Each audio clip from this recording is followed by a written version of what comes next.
Verse 24. And his power shall be mighty. Talking about this little horn, Antiochus IV. His power shall be mighty. Read. But not by his own power. But it's not by his own power. Read. And he shall destroy wonderfully. Read. And shall prosper and practice. Read. And shall destroy the mighty and the holy people. The host of heaven, the mighty and holy people, the Israelites. Read. And through his policy also he shall cause craft to prosper in his land, in his hand. And he shall magnify himself in his heart. And by peace shall destroy many. He shall magnify himself in his heart. He called himself Epiphanes. He said that he is God manifested on the earth.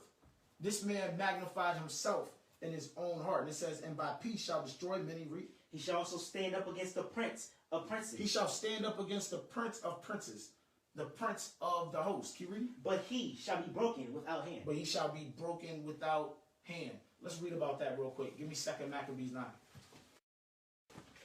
He said he shall stand up against the prince of hosts, the prince of princes, but he shall be broken without hand. 2 Maccabees 9, let's start at 1 so we know exactly who this is talking about. The book of 2 Maccabees chapter 9 and verse 1. Read. About that time came Antiochus with dishonor out of the country of Persia. So we're talking about Antiochus. This is Antiochus IV, Antiochus Epiphanes. Jump down to verse 5. Verse 5. But the Lord Almighty, the God of Israel, smote him with an incurable and invisible plague. So the Lord God Almighty, the God of Israel, smote Antiochus IV with an incurable and invisible plague, a sickness, illness, yo. Read. For as soon as he had spoken these words. Soon as he had spoken these words. Remember, Antiochus said he would go to Jerusalem and make it a burying place for the Jews. He would go to Jerusalem and make Jerusalem a cemetery, a graveyard for the men and women of Judah. That's what he said. Keep reading. A pain of the bowels that were... Where we at? Where we at? Verse 5.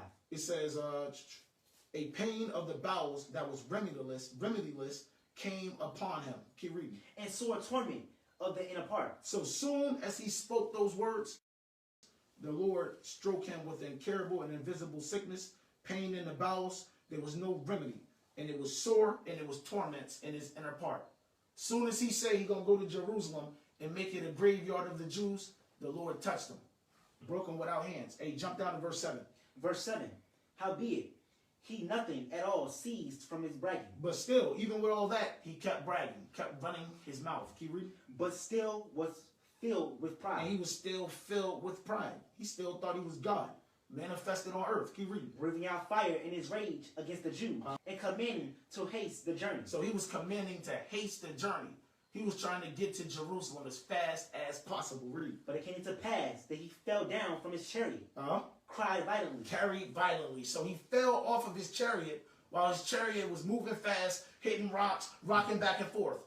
He fell right out that chariot, yo. So that having a sore fall, all the members of his body were much pain. And that was a terrible fall out of that chariot. He was in a lot of pain throughout his whole body. What verse we in? Verse 8. Keep reading. And thus he that a little afore thought he might command the waves of the sea. So proud was he beyond the condition of man. Remember, this man thought he was God manifested on earth. He thought he could control the waves of the sea. He thought he could tell a tsunami stop in the name of love or something like that. Keep reading. Or do like Moses do, make the sea split. Think it. He like Moses. Bring it out. Keep reading. And weigh the high mountains in a balance. He thought he can weigh the high mountains in a balance. Read. Was now cast on the ground. Now this man was cast to the ground. Read. And carried in horse litter. And they had to carry him in a horse litter. Yo, read. Showing forth unto all the manifest power of God. That was the manifest power of God that touched him. He was broken without hands. Keep reading. So that the worms rose up out of the body of this wicked man. Worms started coming out of this man's body. Read. And whilst he lived in sorrow and pain. And as he lived, he was in sorrow and he was in pain all throughout his body. Read. His flesh fell away. His flesh started to fall away, started to rot. Read. And the filthiness of his smell was noisome to all his army. And he stank. And the smell, everybody could smell it, yo. Everybody. It was disgusting. Go ahead, bring it up. That's that walking zombie right there. Yeah. Where we at? Verse 10. Jump down to 11. Verse 11. Here therefore, being plagued, read. He began to leave off his great pride. He left off that great pride. He knew he was not Epiphanes. He knew he wasn't God manifested on earth. Read. and to come to the knowledge of himself by the scourge of God. Read. His pain increasing every moment. Read. And when he himself could not abide in his own smell, he said these words. Let's see what he said. Read. It is meet to be subject unto God. It is meet to be subject unto God, the God of Abraham, Isaac, and Jacob. Read. And that a man that is mortal. And that a man that is mortal, Antiochus IV was a man, a mortal man. Can you read? Should not proudly think of himself as if he were God. He learned not to think of himself as God. He learned not to think of himself as God manifested on earth.